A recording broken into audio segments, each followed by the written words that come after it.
40 minute तक वहां पर नरसंहार होता रहा।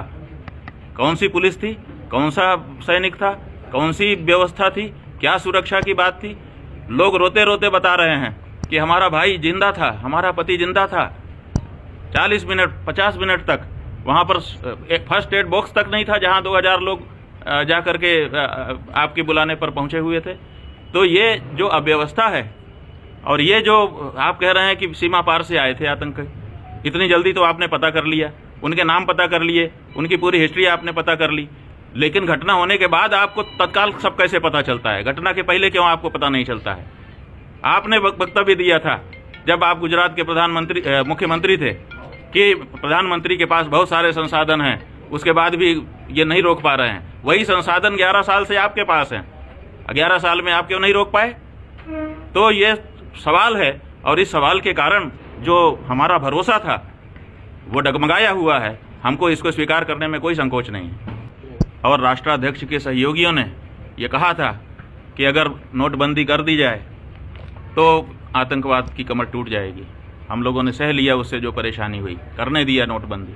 उन्होंने कहा था कि धारा 370 हटा दी जाए तो कश्मीर का आतंकवाद समाप्त हो जाएगा। उसके लिए गौ हत्या तक की छूट उन्होंने दे दी।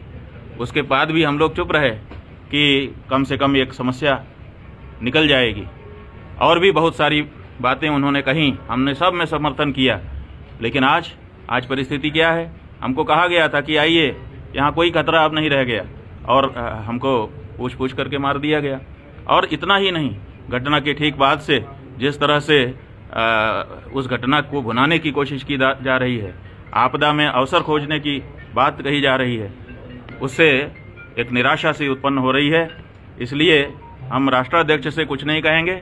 हम राष्ट्राध्यक्ष के पूर्व में किए गए कार्यों का और बाद में किए गए कार्यों का अवलोकन करेंगे, विश्लेषण करेंगे कि उनका देश के नागरिकों की रक्षा में तात्पर्य है कि केवल अपनी राजनीति को चमकाने में तात्पर्य है। क्यों?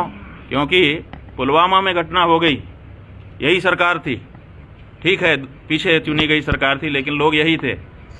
आज तक जिम्मेदार कोई नहीं माना गया कि कौन जिम्मेदार था।